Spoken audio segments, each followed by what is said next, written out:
Welcome to Dopeless, episode 1. Episode 1. I'm Jason.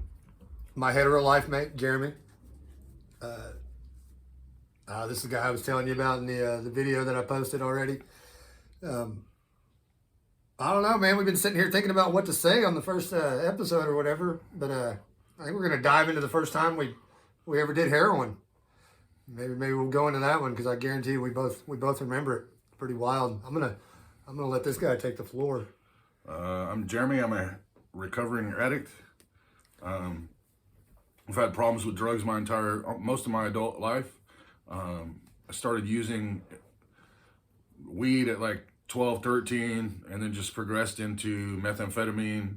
And because of the 90s culture that I grew up in, I idolized heroin addicts, Kurt Cobain, Lane Staley, to name just a few. I mean, there's thousands of them.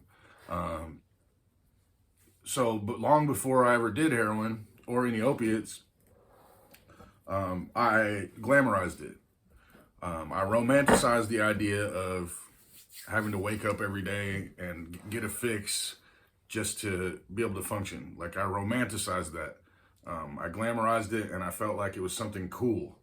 The movie Sid and Nancy, the movie Trainspotting, all that came out about the time that I started using heroin. But I'll talk about the first time I did heroin right now, and then I'll talk a little bit about what's different for me now. I'm a addict of a great proportion. I've done every drug you can think of. The only drug I've never touched is PCP. Anything else you can think of, I've done it. I've tried it, probably done it more than once. That being said, I don't want to glamorize this or make it sound like it's something that's cool, because it's not. It's ruined a lot of things in my life, and I continue to pay debts that I've set up from my using. So I'm 44 years old. I stopped using methadone after 10 years of being on it. February 10th, 2020. So the first time I did heroin, I was right around 21 years old. I was living in Phoenix, Arizona. I'd been in and out of halfway houses. Before this, I'd been on meth. I'd smoked crack. I'd done pretty much whatever I was around. Like, if you had it, I was doing it. And if it was free, I was doing as much of it as I could. That being said, I'm in Arizona. I was living in these halfway houses around all these people that were heroin addicts from New York, that had moved to Arizona to get their shit together. And I started hanging out with one guy, and he was from New York. He seasoned heroin addict, same age as me. I had about 9 months clean at that point, and we started hanging out and I was going to raves all the time, but I wasn't using. I was going to raves where there's all this drug use, but I wasn't using. And I was going with other people that were sober and staying out till 2, 3, 4 o'clock in the morning, hanging out at these raves. Well, this guy was heavy into the whole rave scene, and so he was going with us too. And one night, we were walking around on Mill Avenue in Arizona, Tempe, Arizona, and we decided to have a beer. And this is just to give you an idea of how it progresses for me. He said, I was living in this halfway house. I didn't have to be home till 3 o'clock in the morning, so I knew nobody would be awake. So he's like, let's just have a pitcher of beer. So we have one pitcher of beer between 3 of us. Then we have another pitcher of beer between 3 of us. Then we end up having another one, and then we go home back to this halfway house where all these other people are sober, drunk. I sleep it off. I wake up the next morning, go to work, play it off like nothing ever happened. Make it a few days. That weekend, we go to this small electronic music get-together thing at this coffee house. We end up meeting this guy who's like, oh, I'll come back to my apartment. So we go back to his apartment. So then I start smoking weed. So I go back to the halfway house, and the whole time I'm worried about getting drug tested because they randomly drug test everyone. So rather than hoping that I make it through the time to get this out of my system, I decided it's a good idea to go ahead and move out. So we moved, me and this guy from New York that I've been hanging out with, move in with the guy we were smoking weed with. Well, the first night I ended up scoring a teener of methamphetamine. And so this is how it progresses for me. I drink, I smoke weed, I do meth, and it just snowballs. And that's basically what happened. We're doing meth for 2-3 days in a row, all strung out. We finally chill out a little bit. The guy I'm with, the friend of mine that I've been hanging out with, we're basically sharing a room in this 2-bedroom apartment. And we go down to Mill Avenue where all the college kids hang out. And he's like, let's see if we can score some heroin. And I'm like, okay. Sounds like a great idea to me. So we're walking around. We see some different like kids from raves and things like that. And so we asked this one kid, hey, you know where to get any heroin? And he's like, let me show you. Let me take you. So he takes us to this park. And it was actually on Thanksgiving Day. I'll never forget it. Thanksgiving Day, like 96, I think, or 97, right around that time. And we go to this park, and there's all these gutter punk kids hanging out at this park bench, and there's a barbecue. They have a barbecue going, and they're barbecuing these steaks that they've stolen from the gas or the grocery store up the road. And so we walk up, and I'm like, hey, do you know where to get any dope? And the guy turns around, and I'll never forget, he had this big, huge nose ring in his nose. He looks sketchy as hell. And he's like, you mean heroin? And I'm like, yeah. He's like, come on. So he takes us to this homeless guy that's standing out in front of Urban Outfitters selling free newspapers for donations. And we're like, hey, man, can you score for us? And he's like, yeah, but here's the deal. I'm dope sick, and I need a fix. So the only way I'm getting you guys anything is if you buy me one too. So here we are buying $40 worth of heroin to get $20 worth of heroin. So we walk over to this Burger King. We sit inside. We give the guy the money. We watch him go meet some random Mexican dude that pulls up in a car and gets out and like pops his hood and reaches under the hood and gets whatever dope he's got under the hood. He comes back. He hands it to the guy. And so we're eyeballing him, making sure he's not going to run off with our shit. He comes back to us and gives us the 20, and we're like, hey, do you know where to get any rigs? And keep in mind, at this point, I've never even done heroin. I'm about to shoot heroin. I've never even done it. He's like, look, man, I don't have any clean ones. He's like, I have a used one. You can have it. Okay, that sounds like a great idea. So we were like, at this point, like 5 miles from our house. We had spent like literally every penny we have on heroin. We had a dirty rig and $20 worth of heroin. So we literally run as fast as we can, just 3 miles. Like we're literally sprinting as fast as we can, 3 miles back to the house. We get in the house, we shut the door, there's no one else there. We didn't want the other guy, the guy that we're renting the room from, which we never even paid him any rent. We were just staying there. We didn't want him to know that we were doing it because he would kick us out. We'd already been doing meth with him, and his girlfriend was pissed. So we go in the bathroom, we shut the door. The guy cooks up, he does his shot, and he falls out. Onto the floor, face blue. I'm slapping him, trying to wake him up. I'm terrified. This is my first experience with anything like this. He finally comes out of it after I splash a bunch of cold water on him and wake him back up. And my immediate reaction is, where's the rig at? Like, normal people don't do that shit. Where's it at? I want to do that too. And I can honestly say, as soon as I shot heroin for the first time, that was it. I was on it. There was no social use with it. There was no, I'll do it every once in a while. It was every day, all day, as much as I can get for as long as I can run until I get in trouble. And that started my first run. And my first run on opiates was bad. I was walking into Home Depot and walking out with stuff, then turning around and going back in the same Home Depot and returning it for cash without a receipt. Back in the day, they used to do that. They don't do that anymore. Because of people like us. Because of people like us. And, you know, by the time this run ended, I had, you know, my friend's parents had got us an apartment because they didn't like the living situation we're in. They came out to visit for Christmas. we immediately just never paid rent at this apartment, ran up all these bills. Our electric was off. Like they basically had to kick us out. And my go-to back then was always, I'll go to rehab. Every time I didn't have anywhere to go, I would go to rehab. I've been in and out of rehabs and treatment facilities and halfway houses forever. From the time I was 17 until I was probably 24, 25. And even then, like, I was still using. I'd figured out that I needed to keep a job so that I could use properly, rather than robbing and stealing and, getting caught shoplifting on numerous occasions. So, shooting heroin, living that life is not a glamorous thing at all. I thought it was.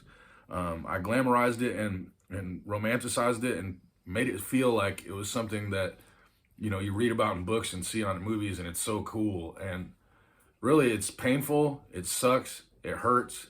And I'm grateful that I don't have to do that anymore.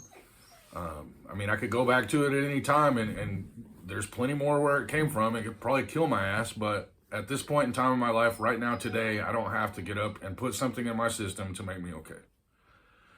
So that being said, I don't know what else to say. I guess that's it. No, that's good shit, man.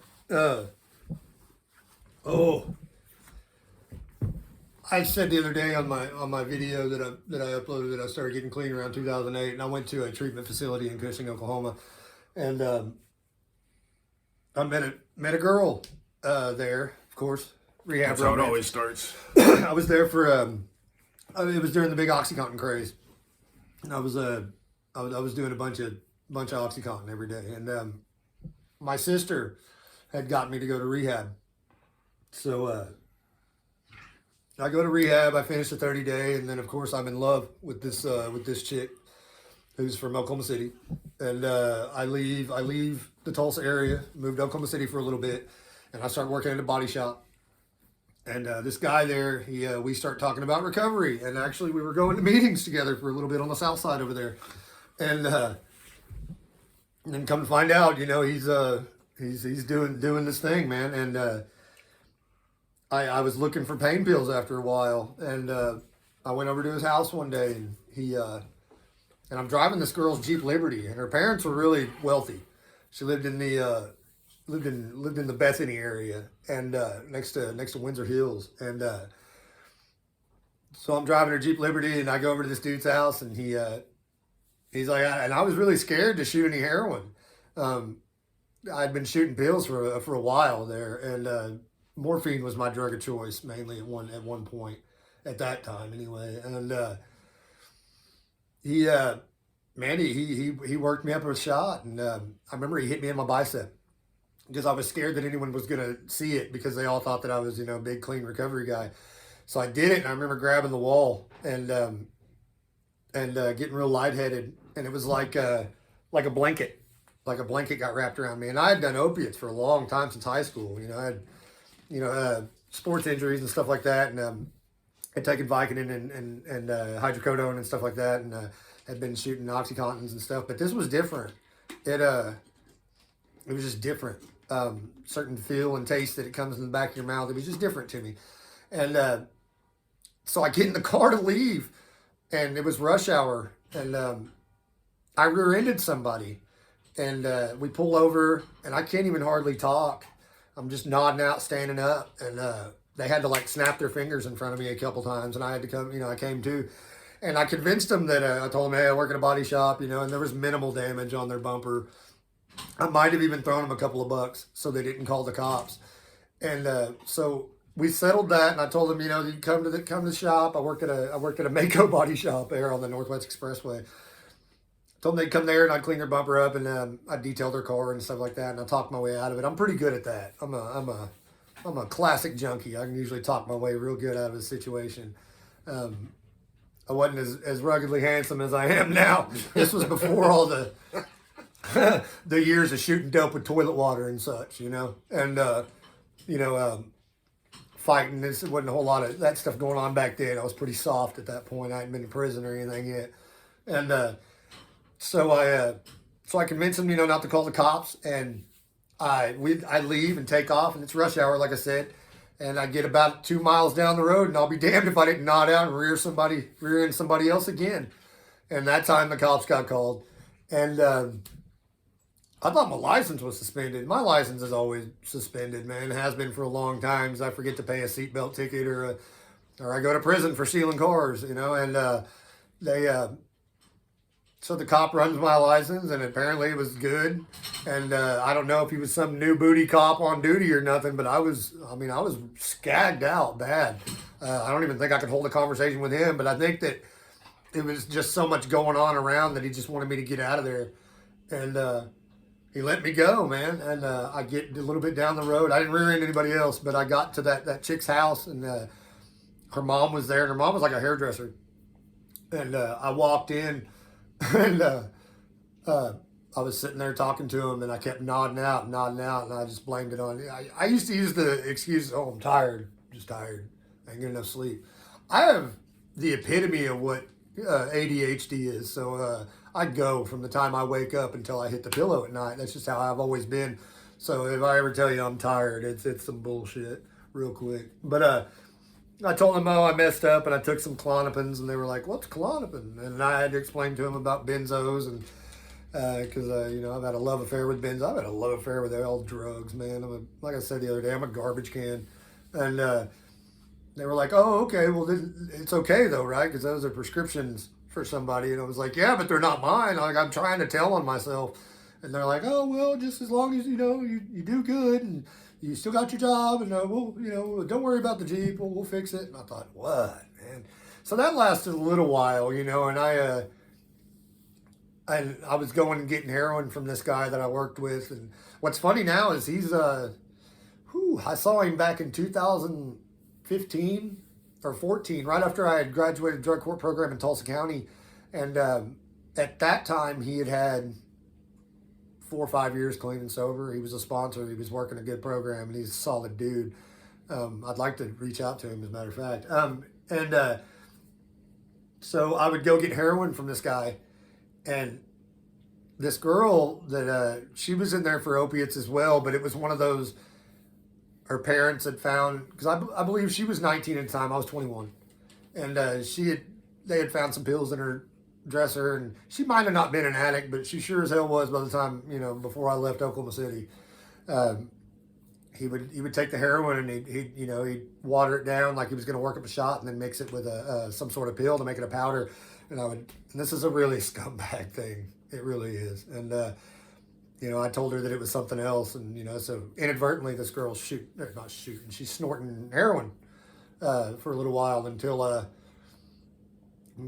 that resource dried up for me, and I'm scampered back to Tulsa to move into an Oxford house and try the whole recovery thing, and then of course I relapse and go back out and come back, and it's about like Jeremy, man. That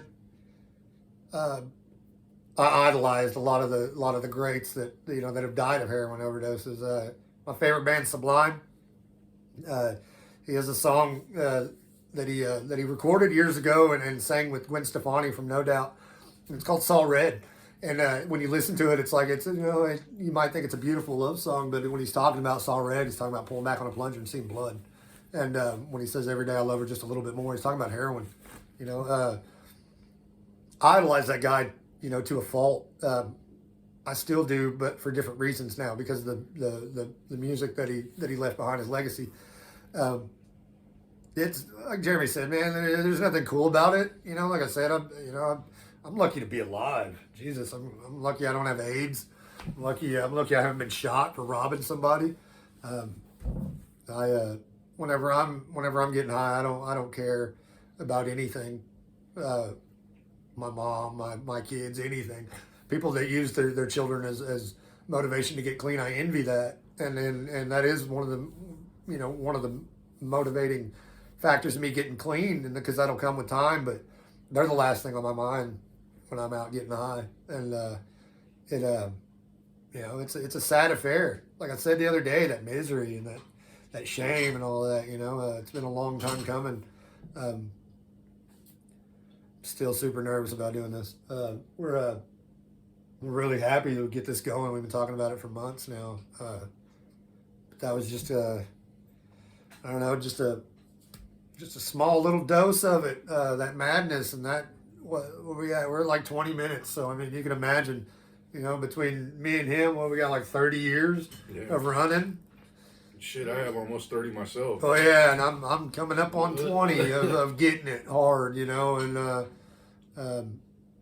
how much clean time you got now, man? Almost 11 months. Almost 11 months, man. Yeah.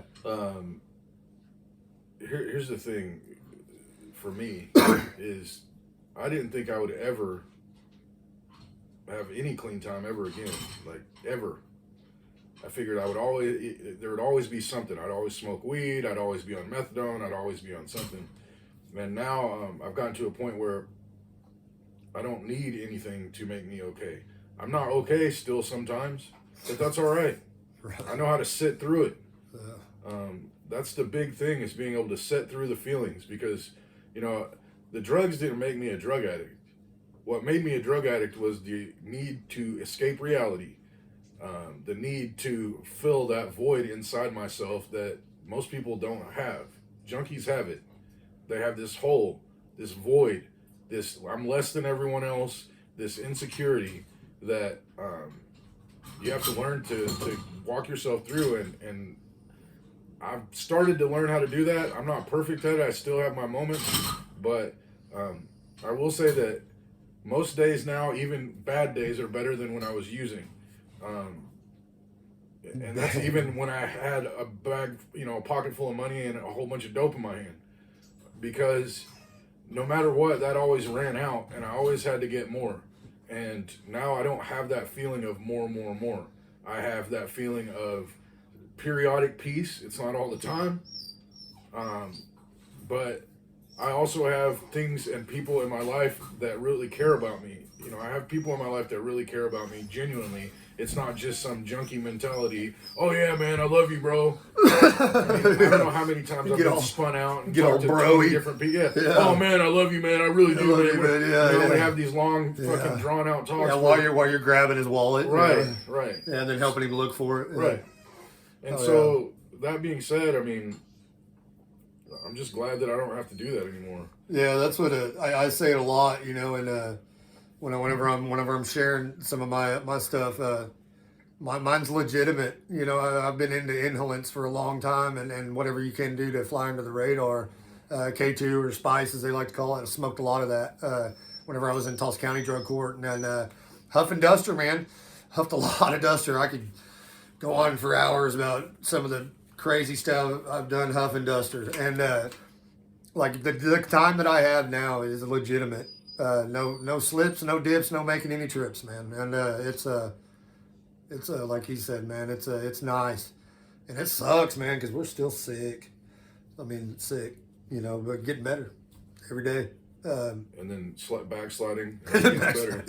Because see, whenever you get clean, those thoughts, man, they creep up on you, and like a few months back, I don't even want to say the relapse word because I didn't relapse on drugs, but that scumbag thinking, I revert back to that sometimes. That's the only way I've known for years, and hopefully through this and the things that we do when we're not doing this, whether it be, our praying, meditating, keeping a conscious contact with our higher power, having a support system, that's a big deal, man.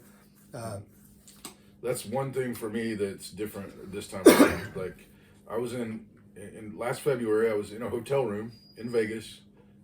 Crackheads, hookers, junkies, everywhere. Our people, I felt at home. My ex-wife had cheated on me. My dog had died. I had lost my job. It's like a country song. Yeah. And normally my go-to is, all right, time to get high. At that point I was on methadone, so technically I was getting high. But normally I just run right back to my old ways, which would be on the street shooting dope, chasing money, chasing dope constantly. And I don't know what came over me. I had a week's worth of methadone, or almost 2 weeks worth of methadone in a box sitting in the kitchen. And rather than keep taking it. I'm in this crack motel, and all of a sudden this feeling just comes over me. And it's like, just dump it. So I took all of it out and I dumped it down the sink. And I went in by the bed and I got down on my knees and I just begged. For the first time in my life, I genuinely, it wasn't like a foxhole prayer, like, God, please get me out of jail. Please have someone pay my bail. Please get me out of this predicament. It wasn't like that. It was more, God, please help me. And I know some people don't like the God word, so whatever you want to call it. No, I don't. But that's just my personal preference. Whatever you want to call it. Higher power, God, whatever.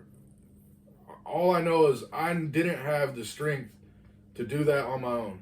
There's no way in hell I would have, if you would have told me a year ago that I would be off methadone, I would have said you were crazy. There's no way. I'll never get off of it. I'll be on it for the rest of my life. And here I sit right now, not dope sick, not needing to put it in my body to survive. I didn't think that would ever happen. I did not think that would ever happen. And, help from my family, help from my friends, I made it through it. Now, am I perfect? No. I still have problems. I still don't know how to deal with certain emotions, but I'm getting through it. It's not just, I always thought, if I could just get through the withdrawal 3-4 months. I went through withdrawal for 4 months. I thought, if I could just get through that, everything will be okay. Well, here I sit, almost a year since I took my last dose, and it's still not, everything's not okay. But that's all right. That's fine. Because I'm learning how to deal with life on life's terms. In the movie Drugstore Cowboy, he says, I can't deal with everyday things in life like tying my shoes. That's typical junkie mentality. That's how it is. We don't know how to function with life on life's terms. I don't. I'm learning still. I'm 44 years old. I'm still learning how to be a responsible, productive member of society. But I'm getting there. I go to work every day. I don't lie. I try not to lie. I'm not going to say, I'm being completely honest here. I try not to lie. I try not to do things that will make me regret them later. Am I perfect at it? No, but I'm getting better at it, and I'm making some progress, and that's all I can really do. Oh. These videos are basically just to show you, anybody can, if I can do this, if I can stop, anybody can. Because I'm a stone cold, heartless, piece of shit junkie when I'm using. When I'm not, I can be a genuine, caring, productive member of society. But once I put that chemical, and it doesn't matter which one it is, it can be alcohol, it can be, and some people can smoke weed and be fine with it. Me, I can't. I'm gonna be in the casino a week later trying to convince a girl to do something dirty. I mean, I do that sober, but I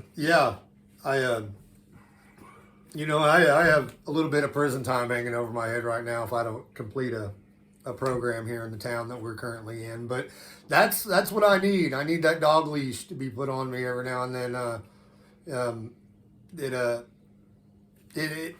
I keep it separate from my recovery.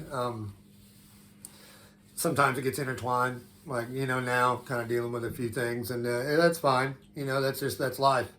And, but obviously my life was unmanageable by my drug use, and someone needed to step in and pull the reins for a minute, and it woke me up.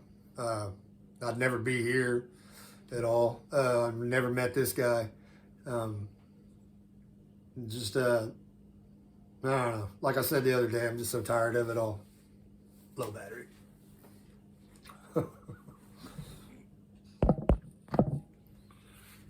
Anyway. Think we're good on that? I think we're good on this episode. We're good on this one. So if you guys have any questions, please like, share, subscribe, all that stuff. Yeah, hit that like button, man. If you have questions, there's something you want us to cover, there's somebody that we know that you want us to have on the show, whatever you want to do, please message us, email us, like, comment, subscribe, all that stuff. So yeah, and then, like I said the other day, it'll progress and get a little bit get a little bit more better. you know, This we're is all new, so new as hell. bear with us. Yeah, but you guys, yeah, keep your heads up out there, whoever's struggling. Like I said the other day, don't be ashamed of it. Just reach out for help, man. You know, you're not alone, you know, at all. Anyway. In the words of the great Ryan Leone, palabra. Palabra.